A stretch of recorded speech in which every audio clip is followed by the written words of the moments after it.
그동안 고생하셨고요. 오늘 또 주님 말씀 앞에 힘 얻으면 좋겠습니다. 출애굽기 7장 우리 한번 읽을게요. 출애굽기 7장 오늘 함께 나눌 말씀, 오늘 6장 7장 전반적으로 할 텐데요. 오늘 7장 1절부터 7절까지만 제가 봉독하겠습니다. 여호와께서 모세에게 이르시되 볼지어다 내가 너를 바로에게 신같이 되게 하였은즉 내 형 아론은 내 대언자가 되리니 내가 내게 명령한 바를 너는 내 형 아론에게 말하고 그는 바로에게 말하여 그에게 이스라엘 자손을 그 땅에서 내보내게 할지니라. 내가 바로의 마음을 완악하게 하고 내 표징과 내 이적을 애굽 땅에서 많이 행할 것이나 바로가 너희의 말을 듣지 아니할 터인즉 내가 내 손을 애굽에 뻗쳐 여러 큰 심판을 내리고 내 군대 내 백성 이스라엘 자손을 그 땅에서 인도하여 낼지라. 내가 내 손을 애굽 위에 펴서 이스라엘 자손을 그 땅에서 인도하여 낼 때에야 애굽 사람이 나를 여호와인 줄 알리라 하시매 모세와 아론이 여호와께서 자기들에게 명령하신 대로 행하였더라. 그들이 바로에게 말할 때 모세는 80세였고 아론은 83세였더라. 아멘. 저도 이거 벗어도 될까요? 네네. 살 것 같네요. 네. 여러분 6장 7장 나 읽었다. 손 들어보세요. 출애굽기 6장 7장. 네, 이것은 몇 주 동안 읽으라고 했는데 내용은 아시죠? 네, 집에 가서 오늘 숙제예요. 다시 한번 읽어주세요. 알았죠? 6장 7장. 여러분 우리가 꼭 알아야 되고 또 믿고 있는 이 복음의 내용 여러분 설명하라 그러면 설명할 수 있으세요? 짧은 시간 안에? 네? 여러분 뭘 믿고 있습니까? 라고 누가 물어보면 네? 어떻게 대답할 수 있을 것 같아요? 어때요? 자신 있어요? 네? 이거 사실 물론 일을 훈련하고 미리 연습하고 그럴 필요도 있겠지만 그러니까 말할 수 있으려면 그 내가 믿는 바 내가 꼭 알아야 되는 바를 여러분 숙지를 해야 돼. 그래서 계속 그에 대한 확신도 있어야 되고요. 또 당연히 그것을 잘 말할 수 있는 훈련이 필요합니다. 그죠? 근데 사실 그리스도인들이라면 여러분 뭘 믿으세요? 라고 누가 물어보면 대답할 줄 알아야 돼요. 자, 그런데요, 여러분, 우리가 반드시 복음에 대해서 알아야 될 핵심적인 내용이 뭘까요?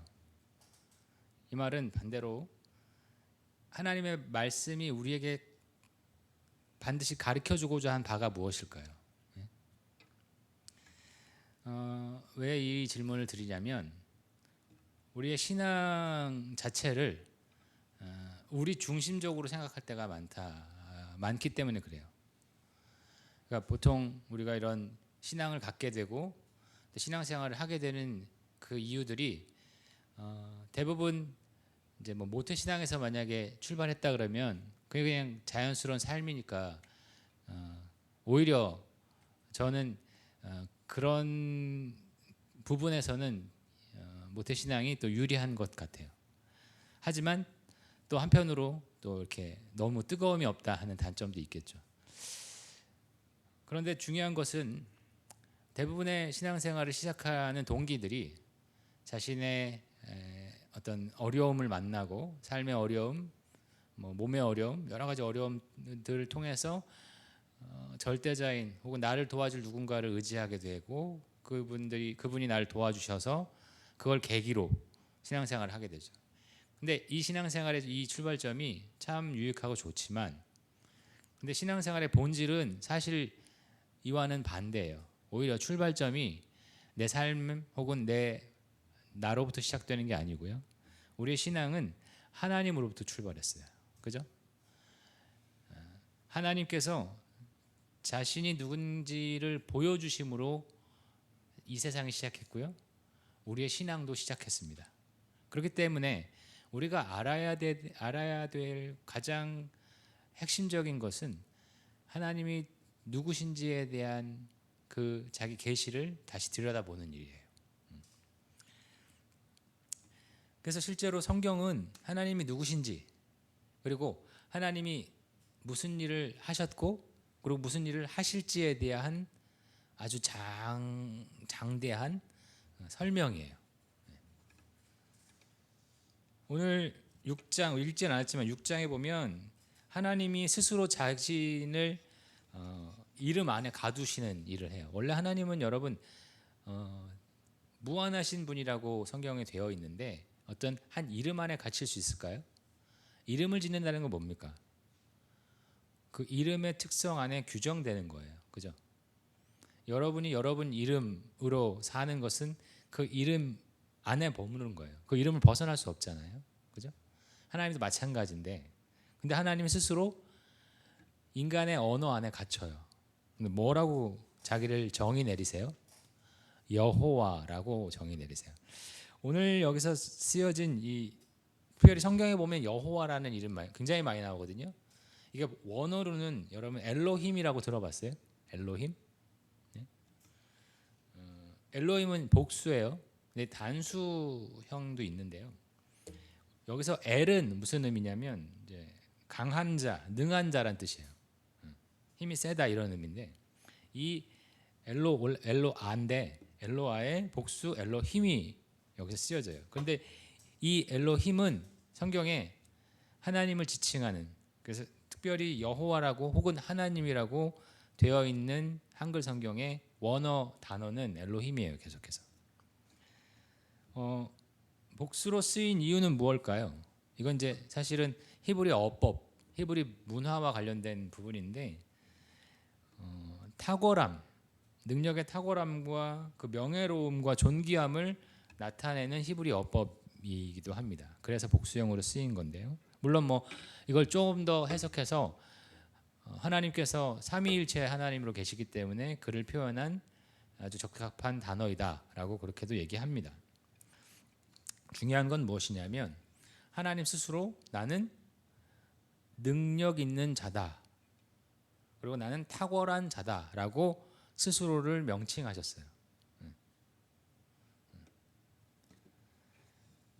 그러면서 하나님께서 스스로 자기를 드러내셨어요. 이 땅에. 물론 창조를 통해서 드러내셨는데 그 아름다운 모습이 인간 때문에 깨어졌죠. 그래서 완전히 타락해서 망가진 그 상황에서 하나님께서는 당연히 그 탁월함에 마땅한 경배와 찬양을 받으셔야 되는데 이게 못 받으실 상황이 되어버렸어요. 근데 하나님 그것을 견디지 못하시는 분이야. 그 탁월함이 완벽하시기 때문에. 그렇기 때문에 하나님은 그것을 회복하시기 위해 하나님만의 방식으로 그것을 회복해가는, 구원해가는 그 일을 또 행하십니다. 출애굽기는 그 놀라운 일의 시작이에요.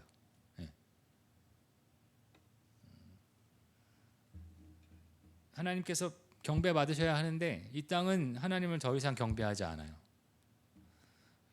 그런데 하나님께서 이것을 단박에 끊으시고 너희는 나를 경배해야 마땅한 존재다라고 가르쳐 주시면서 자기 자신을 나는 여호와다라고 얘기하시는 겁니다.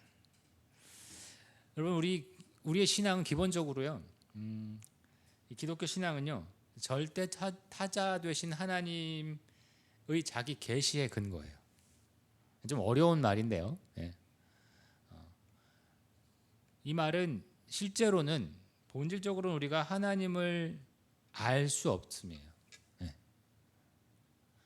우리가 하나님을 안다고 하는 것은 아주 제한적인, 아주 일부분만 아는 거예요. 그리고 실제로 하나님은 우리의 말에 갇힐 뿐이 아니신데 하나님 말에 갇히셨어요. 실제로 하나님은 자기 계시를 뭐 세상을 통해서도 보여주셨지만 아주 특별한 자기 계시를 어디 안에 딱 고정시키셨어요? 이 성경 안에만 고정시켜 주셨어요. 네. 이 일을 벗어나지 않으세요. 근데 성경은 뭘로 되어 있습니까? 말로 되어 있죠. 말 안에 갇히신 거예요. 그렇기 때문에 하나님을 아는 게 굉장히 쉽지 않은 일이에요. 하나님 원래 무한하신 분인데 그 무한하신 분이 말 안에 갇히셔서 자기를 다 드러내셨어요. 그래서 사실 우리가 하나님을 알려면 이 말을 굉장히 많이 연구해야 돼요. 고민해야 되고 이 말 안에서 무엇을 하나님이 우리에게 보여주시고자 한 것인가를 계속해서 찾아내야 돼요.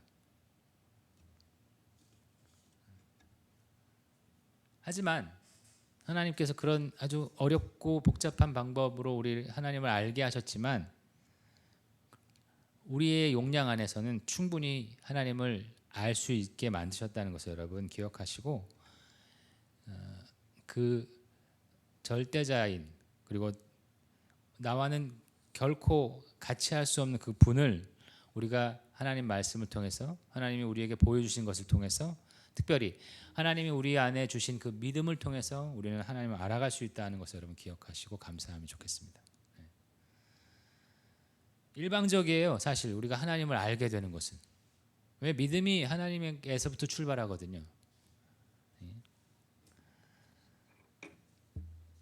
그래서 우리가 가장 먼저 해야 될 것은 하나님이 누구신지에 대한 끊임없는 연구와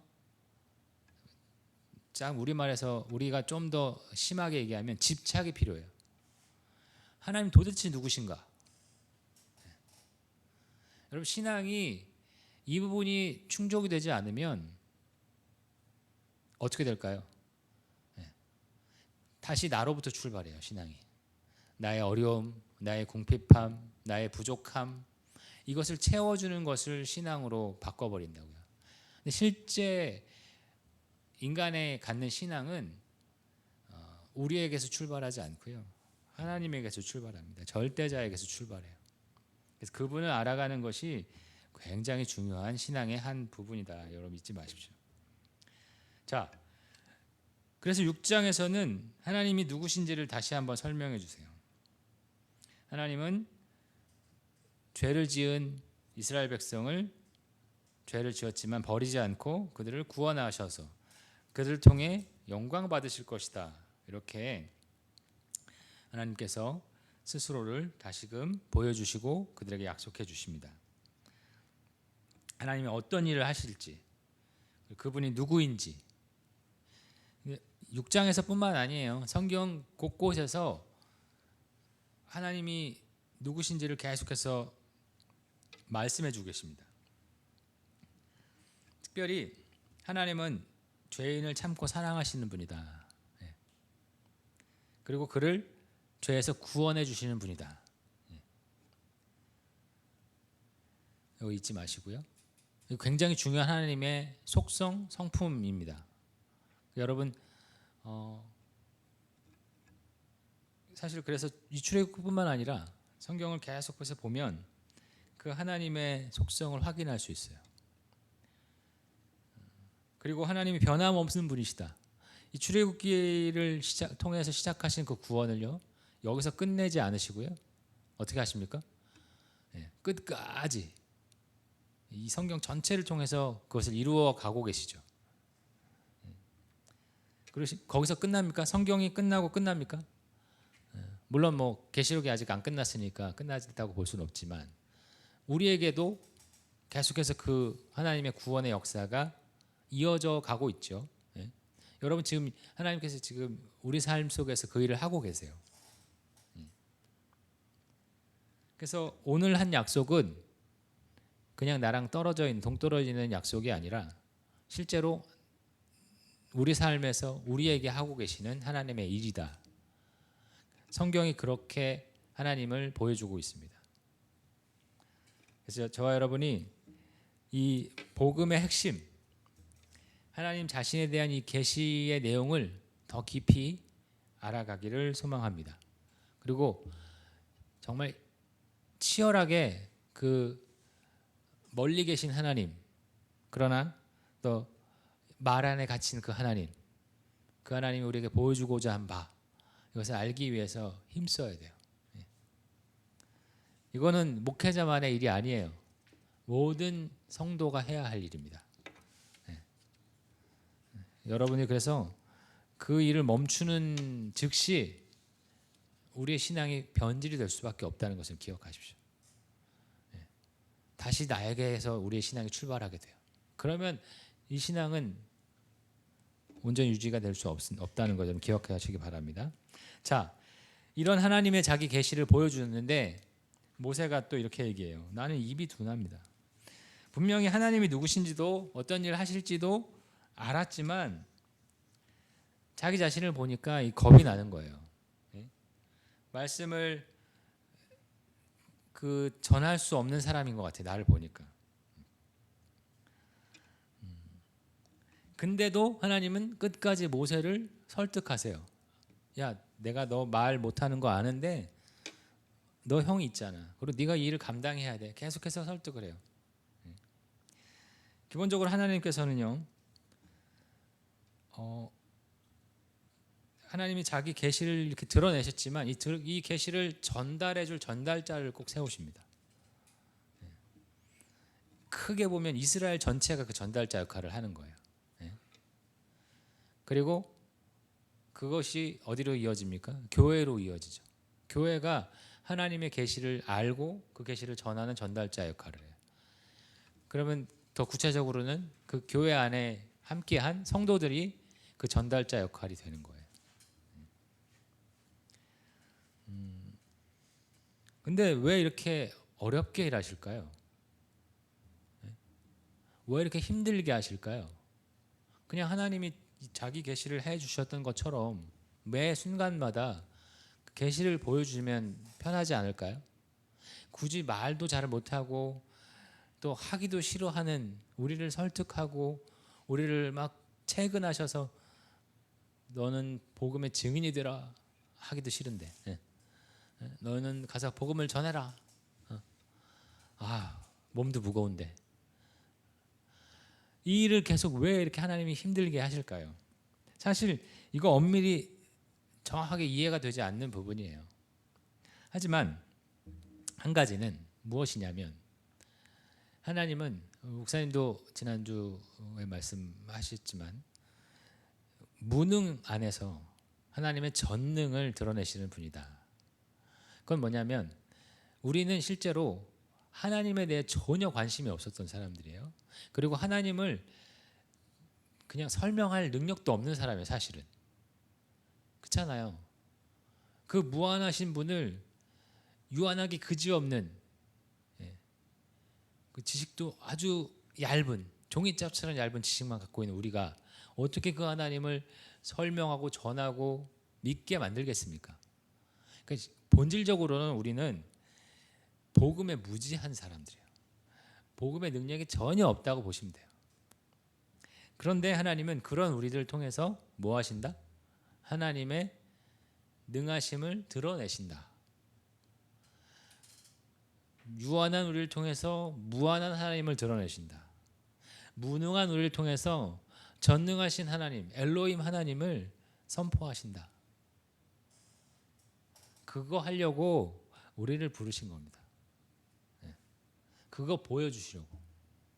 그런데 우리들은 그거 한다고 내가 마치 능력 있는 것처럼 막 난리를 치죠. 이 능력이 나에게서 나왔다. 절대 그렇지 않습니다. 오직 능력은 누구에게서 나오십니까? 누가 갖고 계십니까? 하나님이 갖고 계세요. 우리에게 절대 능력이 없어요. 모세의 내 입이 둔하다 하는 것은 정말 정확한 자기 인식이에요. 여러분 입이 살아 계십니까? 아니면 둔합니까? 우리 입은 정말 둔해요. 둔하기 그지없어요. 하지만 그 둔한 입, 그 얇은 지식, 그 유한한 우리들의 존재 가운데에서도 무한하신 하나님 드러내신다. 잊지 마십시오. 그래서 여러분 겁먹을 필요 없다 이 말이에요. 자, 7장으로 가겠습니다. 7장에서 하나님께서 모세를 바로에게 신과 같은 존재로 너를 서게 할 것이다 그렇게 얘기해요. 바로가 너를 보면 나를 보는 것 같을 거야 라고 얘기합니다. 이거 모세가 어떤 특별히 그 본질 자체가 변하는 걸까요? 신적인 존재로 뭐 중간 천사 정도로 변하는 걸까요? 그렇지 않아요. 예? 모세는 능력이 아무리 대리자로 하나님이 신과 같은 존재라고 만드셨지만 여겨 주셨지만 모세는 그냥 모세예요. 그냥 대리자가 될 뿐이에요. 그런데 하나님께서 그 대리자를 그 신과 같은 존재의 능력을 갖게 하시겠다 하는 거죠. 사실 증인은 어떤 능력이 필요한 게 아니에요. 뭐가 필요할까요? 증인에게 정말 필요한 거. 내가 전하려고 하는 그것을 내가 믿는가? 여러분 믿지 않고 증인할 수 있어요? 내가 뭘 봤어. 그 본 것을 사실 그대로 전하는 게 증인이잖아요. 근데 그 본 것을 내가 믿지 않으면 그게 사실이다. 그게 참이다. 내가 믿지 않으면 증인할 수 없죠. 예. 제일 먼저 뭐가 필요해요? 믿음이 필요해요. 증인에게. 내가 본 것에 대한 확실함. 여러분 어때요? 여러분이 지금 그리스도인이자 복음의 증인으로 하나님께서 여러분 부르셨는데 여러분 증인에 합당한 믿음을 갖고 계세요? 여러분 마음에 손을 얹고 난 정말 내가 지금 믿고 있는 바를 정말 확실하게 이게 참이다라고 증언할 수 있습니까?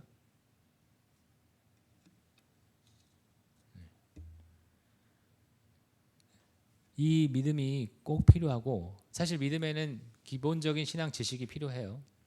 더 중요한 것은 내가 믿어야 하는 것, 지금 믿는 것에 대한 더 확실한 확실함, 하나님이 인쳐주신 그 믿음이 필요하다는 것을 여러분 기억하시고 기도하셔야 됩니다.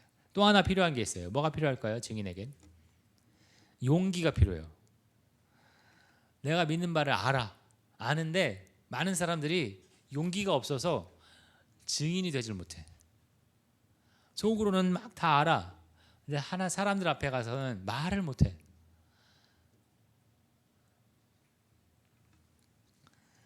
하지만 주님은 우리가 증인이 될 만한 믿음도 주실 것이고 용기도 주실 겁니다. 여러분이 믿음이 부족하고 용기가 부족한 걸 알지만 하나님을 온전히 전할 그 증인으로서 살기 위해 하나님께서 저와 여러분을 부르셨다는 것을 기억하시길 바랍니다.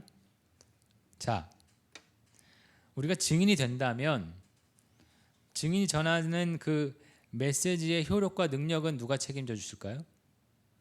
그건 하나님이 책임져 주실 거예요. 여러분이 책임지는 거 아닙니다. 우리가 책임지는 거 아닙니다.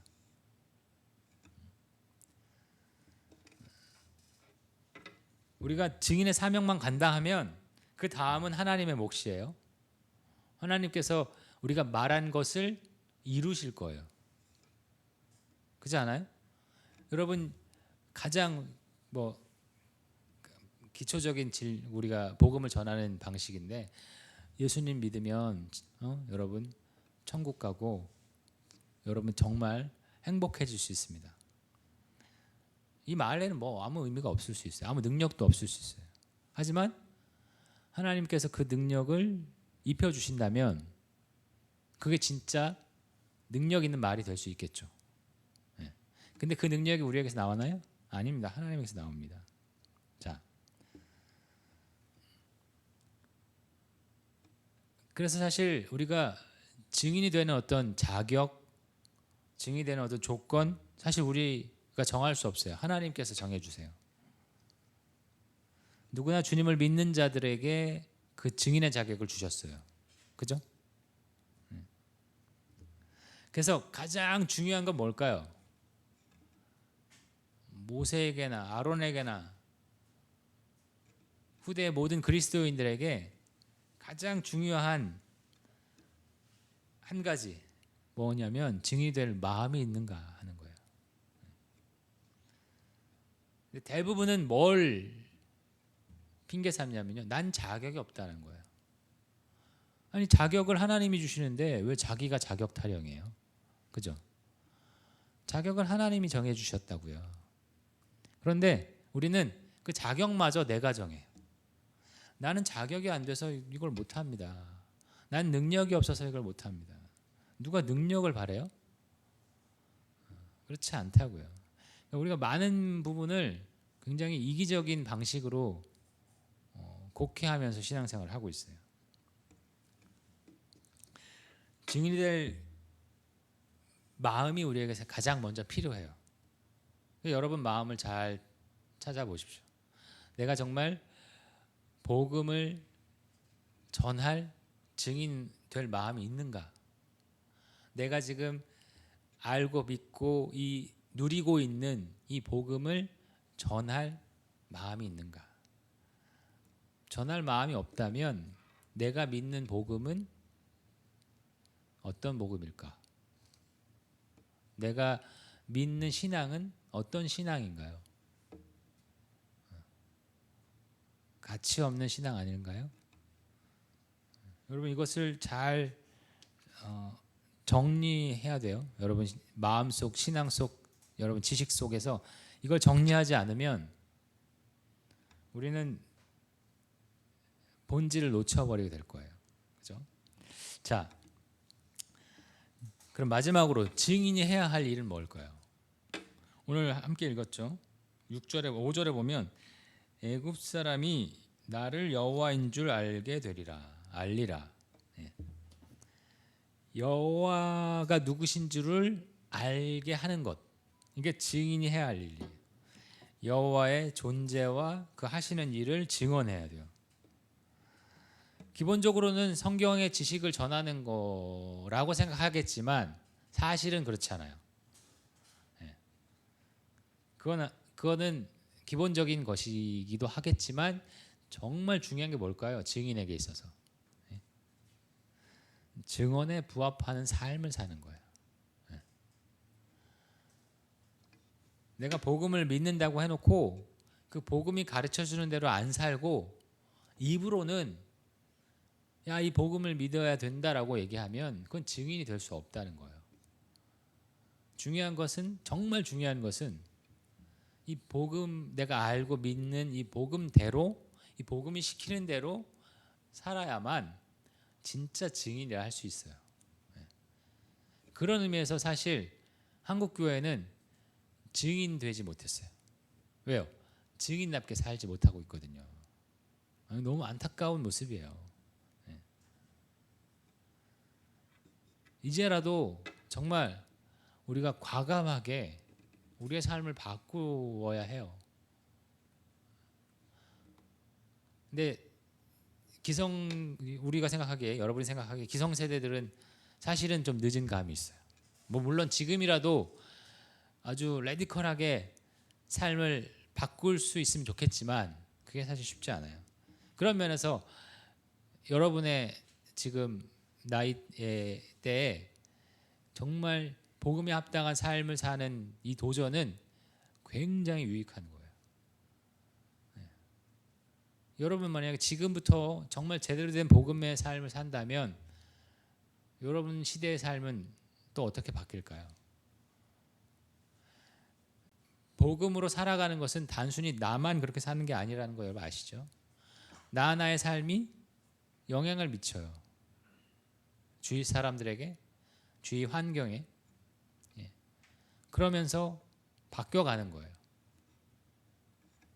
근데 여러분 지금부터 시작한다 그러면 여러분 앞으로 한 80살까지 산다 그러면 60년의 그 정말 우려낸 복음의 삶, 그 가운데 하나님이 일하실 모습들 여러분 상상이 되십니까? 그냥 입으로만 겉으로만 신앙이 정말 필요하고 중요하고 좋다라고 얘기하지만 삶은 그렇게 안 살았거든요.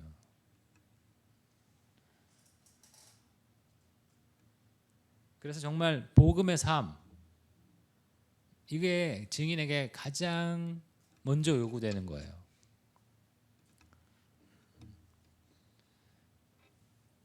모세도 입은 둔했지만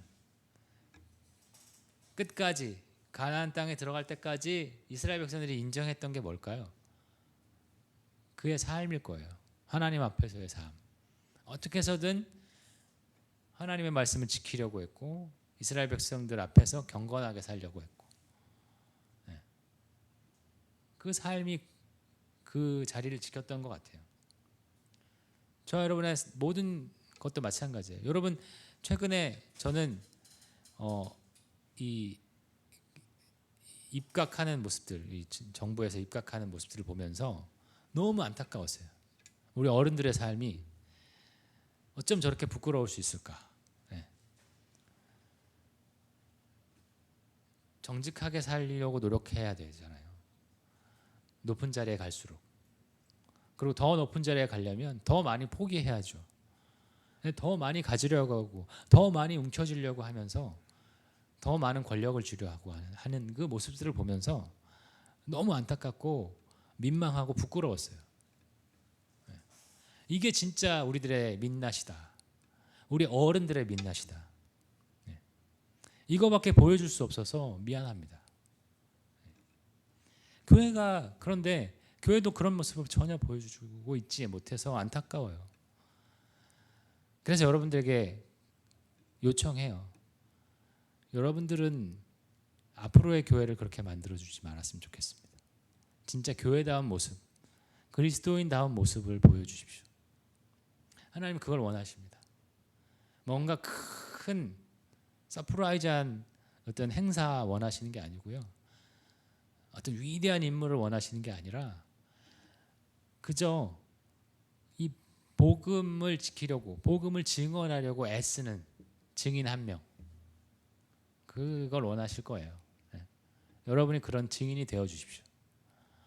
주님께서 그런 증인 한 명, 두 명, 세 명을 통해서 일하시고 싶어 하십니다. 저와 여러분이 그렇게 복음의 증인되는 그런 귀한 삶을 살아가시기를 주님의 이름으로 축원합니다. 기도하시겠습니다. 존귀하신 하나님 아버지 감사합니다. 주님, 주께서 우리를 복음의 증인이 되라 부르십니다. 그 전에 그 복음이 무엇인지를 우리에게 가르쳐 주시고 알려주시며 그 복음의 깊이와 은혜를 우리에게 잘 알려주시기 원하십니다. 주님, 우리가 무엇보다 우리가 믿어야 하고 알아야 되는 그 복음이 무엇인지를 더 깊이 알고 참된 의미를 깨닫고 그것의 온전한 깊이를 깨달아서 기뻐하며 그 복음에 붙들린 사람들 되기를 원합니다. 주님, 그래야 정말 주님이 원하시는 복음의 증인들로 서기를 간절히 바랍니다. 우리 모두가 복음의 증인이 되어서 복음에 합당한 삶을 살아내므로 이 땅에 마땅히 복음의 증인들을 통해 드러날 여호와 하나님 그리고 하나님의 나라 온전히 드러나기를 소망합니다. 주님, 스스로 부끄러운 그리스도인 되지 않게 도와주시고 우리 청년들 지금부터 진짜 복음에 합당한 삶으로 살아갈 수 있도록 주님 함께하여 주시옵소서.